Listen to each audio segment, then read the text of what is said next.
Here's a very simple way to get a bigger, more robust sound out of your acoustic guitar. When you're strumming away with your picking hand, touch the body as little and lightly as possible. So the way an acoustic guitar works is the vibrations of the strings are transferred through the bridge into the body and then projected out the sound hole. So if you're pressing on the body, squeezing it, you're dampening some of that energy. Check it out. I'm going to put my hand on the guitar, press it up against my body, strum it, and then as soon as I release it, you'll hear the guitar just breathe. Now the trade-off is you might have to change up your picking or playing technique, but if you're looking for that kind of sound, that's how you do it. Keep your guitar in the case or bag as little as possible. Like, I'm pretty lazy, and if there's a hurdle between me not doing a thing and doing a thing, as small as that hurdle might be, it often stops me from doing the thing. And so I find if I have a couple minutes to kill and there's a guitar sitting out, I'm going to grab the guitar and start playing it. But if that guitar's in the case, I often just end up sitting on my phone. And the nice thing about squeezing in these quick little strums is that I'm in a very different headspace than when I'm in music work mode, so I end up coming up with different things than I would normally play. Now the caveat is if you have small children, little siblings, or maybe you just want to keep your guitar at a specific humidity, then you would want to keep it in the case. And in that scenario, maybe you want to buy a cheap couch guitar that just lies around. Here's a mistake a lot of guitarists make, and it's so easy to fix. You spend all this time learning something, some time goes by, and you realize that whatever that thing was that you learned, none of it has stuck. After you've worked on something to the point where you feel like you're ready to move on, set it aside, and then here's the thing that far too often we don't do: come back to it a few weeks to a month later and spend a practice session reviewing it. And I don't know what's going on here neurologically, but the act of refreshing that pathway in your brain just once kind of sets the whole thing into the long-term memory bank, whereas if you don't, it just kind of dissipates. And this does require a little bit of time. You want to kind of forget it and then relearn it versus just completely forgetting it and then learning it from scratch.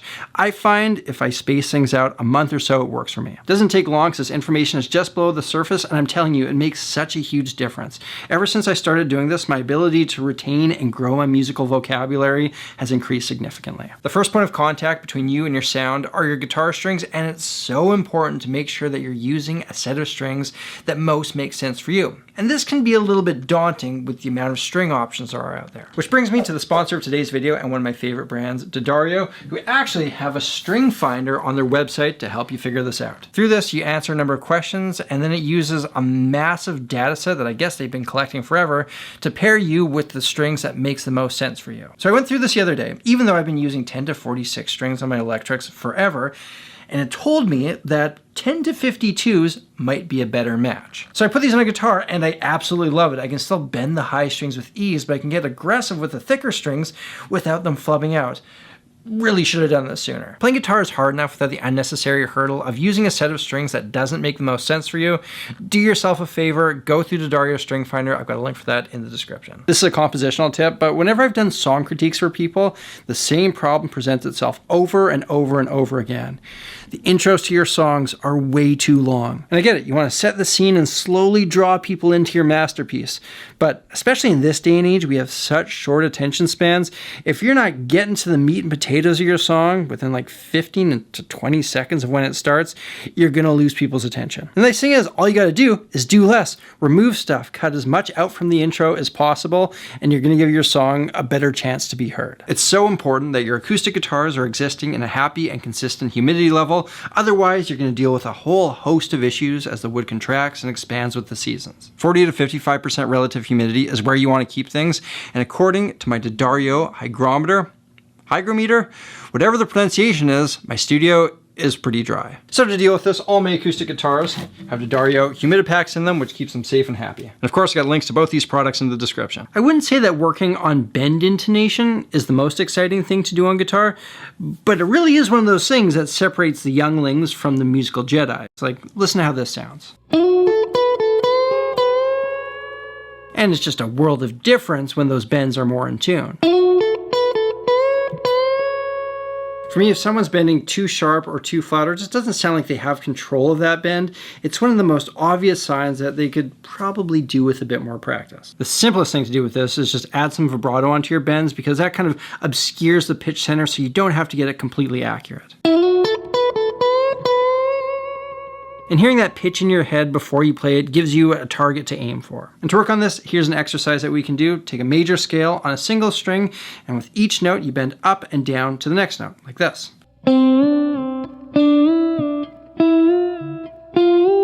can also do that with a reference unison pitch on a string higher to make sure that you're getting where you want.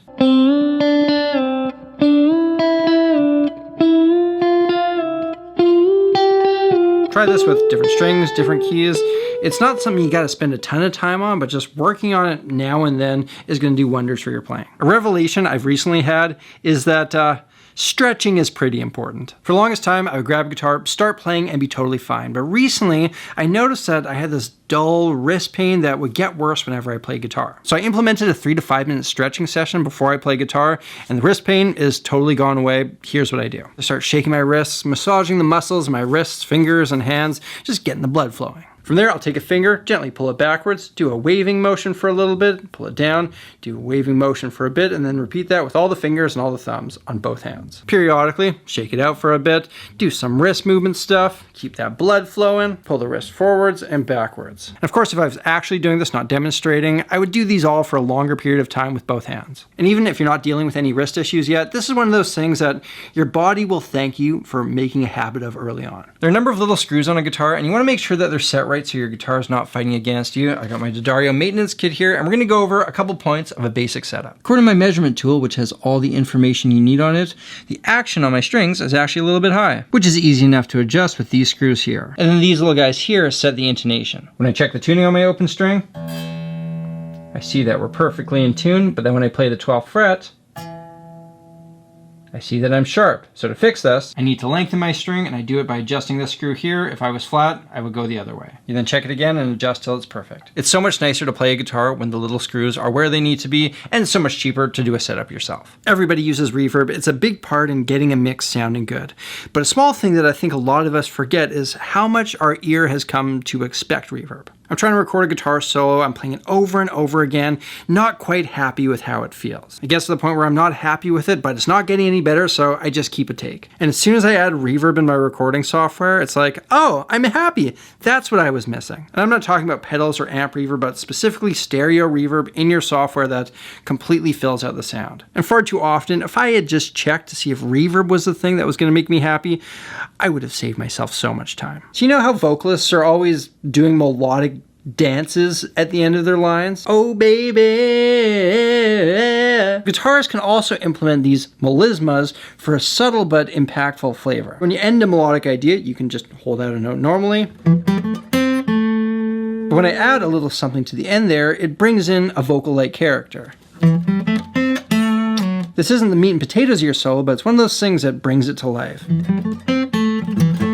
If you've never done any ear training before, doing 10, even 5 minutes every day is going to send positive ripples throughout your musicality. And I'm talking something as simple as an app on your phone that plays chords or intervals for you to identify. In doing so, you kind of activate an important muscle that far too many of us neglect, and you're going to start hearing all music more clearly. Besides thinking about what notes you're playing, thinking about how you're playing those notes is a subtle yet hugely important thing. Where you're pressing down on the fret, how you're adding vibrato, where you're striking the strings, are you hitting other strings when you play.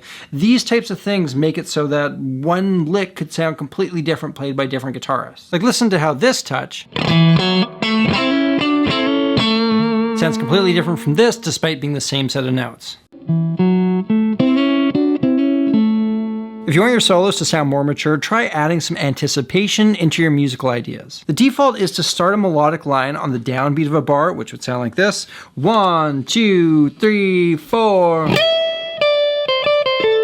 But if we start our phrase a little bit earlier and lead into that rhythmic anticipation has a really nice effect. 1, 2, 3. Now there's a world of things to discuss when it comes to phrasing or elements of touch. If you'd like to dive deeper into either of these topics, I have 2 courses that focus on this very thing. And I've got these 2 courses, The Craft of Soloing and The Style of Soloing, neatly packaged together in the Soloing bundle. And as part of the Christmas sale, the first 25 of you to use promo code XMIS23 on this bundle will get it 50% off. You can find more information at samuraiguitartheory.com. I'll also put up links in the description. Getting your drummer to play louder at sound check can have a positive impact on everyone's night.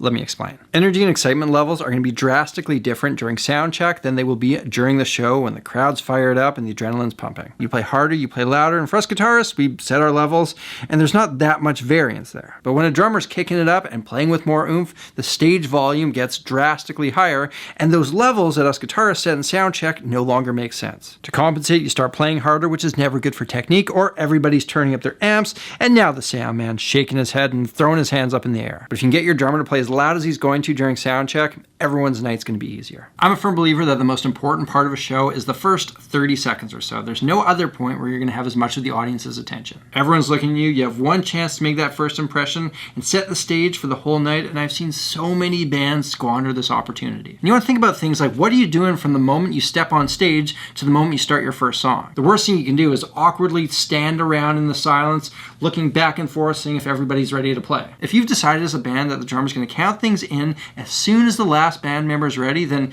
you're going to be prepared to go as soon as you put your guitar on. And by eliminating even just a handful of awkward seconds of silence, it's going to have a big impact on that first impression. And if, when you start playing, you come in with all the ferocity and confidence in the world, you're setting yourself up for a great night. The same is true with all musical entrances. When you start playing a solo, when you start a new song, whenever you do something different, you get a bump in an audience's attention. Make sure you do something with this. It's important to think not just about how a pick feels, but also how it sounds, because they really can sound quite a bit different.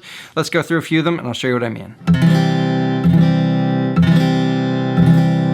We spend a lot of time thinking about playing notes, but far too often cutoffs are neglected. How and when you stop a note. Take a listen to this lick.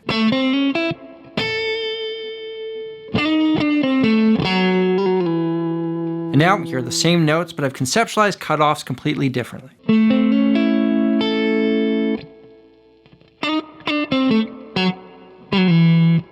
Thinking about this adds a new dimension to how you can express yourself, and when you get a full band working together on this front, it really tightens things up and elevates your music. I've got a simple 3-word mantra for you, and should you decide to adopt it as your musical way of life, you will be a better musician going forward. That mantra is, serve the song. Don't get me wrong, it's not always easy to do this. You have to set aside your ego and commit to the idea that you're not there to show off, you're not there to impress, you're there to make sure that whatever you play makes the song the best song it can possibly be. And sometimes the impressive stuff and the stuff that best suits the song does overlap, but you're only doing that because, again, it serves the song. And the best musicians in the world are the ones that adopt this philosophy, even if it sometimes comes at the expense that you're underappreciated.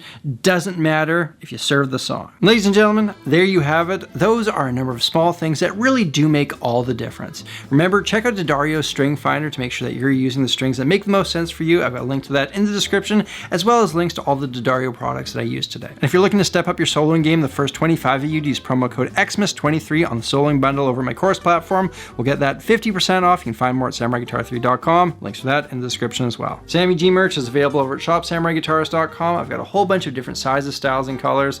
Picking up some merch is a great way to support the show. Thank you all for watching. Until next time, look after yourselves, look after each other, look after the planet. I'm Samurai Guitarist, and I'll see you again soon.